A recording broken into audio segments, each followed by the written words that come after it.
Hello दोस्तों, welcome है आपका हमारे यूट्यूब चैनल में। पेंशनर्स, फैमिली पेंशनर्स और कर्मचारियों के लिए मैं 3 बड़े अपडेट लेकर आया हूं मैं। जी हां दोस्तों, जिसका सीधा सीधा असर आपकी फैमिली पेंशन, आपकी पेंशन और आपकी कर्मचारियों और आपकी यानी कि कर्मचारियों की सैलरी पर भी पड़ने वाला है। तो पहली बड़ी अपडेट देता हूं मैं जुलाई 2023 से महंगाई भत्ते और महंगाई राहत में बढ़ोतरी के लेकर के, जिसकी अपडेट अभी अभी आ चुकी है। यहाँ दोस्तों, मिनिस्ट्री ऑफ श्रम मंत्रालय के श्रम ब्यूरो की तरफ से बड़ी अपडेट आ चुकी है। पहली अपडेट, बड़ी अपडेट मैं वो आपको देने वाला हूँ। दूसरी बड़ी अपडेट है आपके पेंशन में बढ़ोतरी को लेकर के। जी हाँ दोस्तों, आपको पता है कि 80 ईयर्स में बढ़ोतरी 20% होती है। इसके अलावा भी बहुत सारी इसमें अलग अलग लेवल में बढ़ोतरी की बात की जा रही है, वो भी मैं डिटेल में इस वीडियो में बात करने वाला हूँ। साथ ही साथ तीसरी बड़ी बढ़ोतरी है आपकी डीए जब या डीआर जो है जब 50% क्रॉस करेगा। जैसे ही अब क्रॉस करने वाला है तो उस पर आपको यानी पेंशनर्स और फैमिली पेंशनर्स को 50% बढ़ोतरी होने के बाद में आपको क्या क्या मिलने वाला है, तो सारी चीज़ें डिटेल में बताएंगे। बहुत ही इंपॉर्टेंट ये वीडियो होने वाला है, इसलिए इस वीडियो को पूरा लास्ट तक देखिएगा। बने रहिए आप हमारे चैनल पर इसी तरीके से। और अगर चैनल पर पहली बार आएँ तो चैनल को ज़रूर सब्सक्राइब करेगा। साथ ही साथ आप हमारी वीडियोज़ की लेटेस्ट जो नोटिफिकेशन होती है वो आप तक पहुँचे, उसके लिए आप घंटे के निशान को भी प्रेस करिएगा। बहुत सारे पेंशनर्स की कंप्लेंट रहती है कि हमारी जो न्यूज़ हैं वो अपडेट नहीं होती हैं। बेसिकली आपको थोड़ा सा टेक्निकल चीज़ में बता दूं कि आपने चैनल को सब्सक्राइब तो कर रखा होता है लेकिन बेल आइकन को प्रेस नहीं कर रखा होता है। तो आपको चैनल को सब्सक्राइब करने के बाद में बेल आइकन भी प्रेस करना होता है, तभी जैसे ही हम वीडियो अपलोड करते हैं यूट्यूब पर वैसे ही आपको नोटिफिकेशन मिल जाता है। अदरवाइज़ क्या होता है, वो नोटिफिकेशन कई दिनों बाद डिले हो जाता है, कभी कभी तो वो 4 से 5 दिन बाद भी पहुंचता है और कई बार उसमें महीनों भी लग जाते हैं। तो जब वो वीडियो आप देखते हैं तो आपको लगता है कि ये जो न्यूज़ है या अपडेट्स है वो बहुत लेट हो चुकी है, लेकिन ऐसा नहीं होता है। इसलिए आपको बेल आइकन को भी प्रेस करना है, पहले सब्सक्राइब करना है, देन आपको बेल आइकन को भी प्रेस करना है।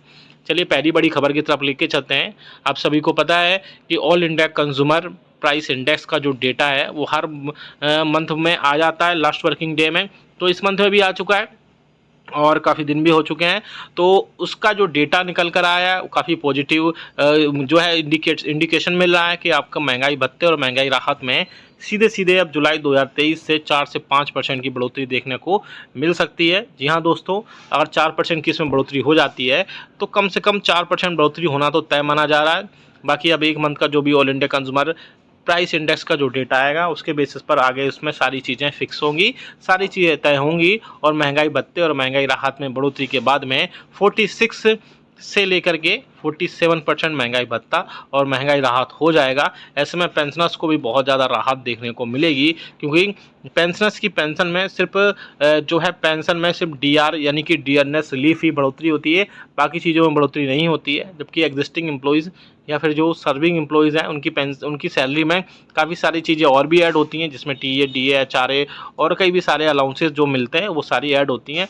लेकिन पेंशनर्स को सिर्फ और सिर्फ जो है डीआर ही भरोसा होता है। डीआर अगर बढ़ोतरी अच्छी खासी होती है 5% तक की, तो उसमें जो है काफ़ी चीज़ें उनको बहुत ज़्यादा राहत देखने को मिल सकती हैं। दूसरी बड़ी अपडेट आ रही है आपकी फिक्स्ड मेडिकल अलाउंसेस को लेकर के। तो ऐसे पेंशनर्स और फैमिली पेंशनर्स जो कि नॉन सीजीएचएस एरियाज़ में रहते हैं, जहाँ यानी कि जहाँ पर उनके वेलनेस सेंटर्स नहीं हैं, जहाँ उनके हॉस्पिटल्स नहीं हैं या डिस्पेंसरीज नहीं हैं, वहाँ उनको 1000 रुपये तक जो है एफएमए यानी कि फिक्स्ड मेडिकल अलाउंसेस के रूप में मिलते हैं। लेकिन अब पिछले दिनों एक बड़ी मीटिंग हुई थी जिसमें पेंशनर्स के और फैमिली पेंशनर्स के यूनियंस और फेडरेशंस ने सरकार से रिक्वेस्ट की थी कि 1000 रुपये ओपीडी मेडिसिन के लिए बहुत कम होते हैं, उससे बढ़ा करके 3000 रुपये तक किए जाएँ। इस मैटर में आपको बड़ी अपडेट देना चाहता हूं मैं। बड़ी अपडेट ये निकल कर आ रही है कि उसमें जो है गवर्नमेंट की तरफ से यानी ministry of health and family welfare की तरफ से एक बड़ा अपडेट भी आया था कि मैटर जो है अंडर कंसिडरेशन है। जल्द ही कुछ ना कुछ इस पर बहुत अच्छा आउटपुट देखने को मिल सकता है, यानी कि इसमें कोई ना कोई बढ़ोतरी जरूर देखने को मिलेगी। क्योंकि 1000 रुपये वाकई में कर्मचारियों और पेंशनर्स के महंगाई भत्ते और महंगाई राहत के रूप में जो होते हैं उसमें जो आपके फिक्स्ड मेडिकल अलाउंसेस जो होता है 1000 रुपये वो कम होता है, क्योंकि अभी मेडिसिन की कॉस्ट बढ़ चुकी है और 1000 रुपये में वो सारी कीमतें कंप्लीट नहीं हो पाती हैं, जिसके चलते कम से कम मुझे लगता है इसमें 2500 रुपये तक की बढ़ोतरी पॉसिबल हो सकती है। लेकिन अभी कोई भी ऑफिशियल स्टेटमेंट ऐसा नहीं जारी किया गया है, लेकिन ministry of health and family welfare की तरफ से मैटर को अंडर कंसिडरेशन दिया गया है। इसमें कोई ना कोई पॉजिटिव जो है निकल कर जरूर आएगा। तीसरी बड़ी जो खबर है वो पेंशनर्स की फैमिली पेंशन को लेकर के है। जैसा कि आप सभी को पता है कि पेंशनर्स की फैमिली पेंशन में 60 से लेकर 79 ईयर्स के बीच में कोई भी बढ़ोतरी नहीं की जाती है। तो ऐसे में उनको फिर 80 ईयर्स के बाद में उनकी बेसिक फैमिली पेंशन में सीधे सीधे 20% की और 100 ईयर होने पर सीधे सीधे उसमें 50% की बढ़ोतरी कर दी जाती है। लेकिन ऐसे पेंशनर्स इस बीच सबसे ज़्यादा होते हैं जो 60 ईयर से लेके 79 ईयर्स के बीच में होते हैं, और उनके सिर्फ डीए में बढ़ोतरी होती है और बाकी चीज़ों में बढ़ोतरी नहीं है, डीआर में बढ़ोतरी होती है और बाकी चीज़ों में बढ़ोतरी नहीं की जाती है। तो ऐसे में पेंशनर्स की पेंशन में बढ़ोतरी से रिलेटेड बहुत सारी चीज़ें अपडेट होती रहती हैं।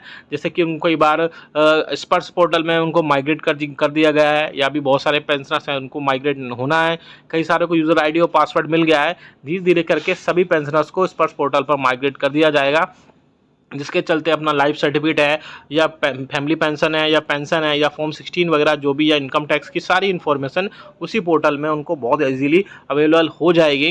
हालांकि पेंशन में बढ़ोतरी की बात करें तो बीच बीच में ऐसी खबरें आती रहती हैं कि सरकार जो है 60 से 65 साल में 5%, 65 से 70 साल में जो है फिर से 5%, और 70 से 75 साल में फिर से 5% की बढ़ोतरी करे, जिससे 5-5 साल की बढ़ोतरी होने पर 5-5% की इसमें बढ़ोतरी होनी चाहिए, जिससे पेंशनर्स को थोड़ा सा राहत मिल सकती है। लेकिन इसमें भी अभी वही है कि इसमें कोई भी ऑफिशियल स्टेटमेंट नहीं जारी किया गया है।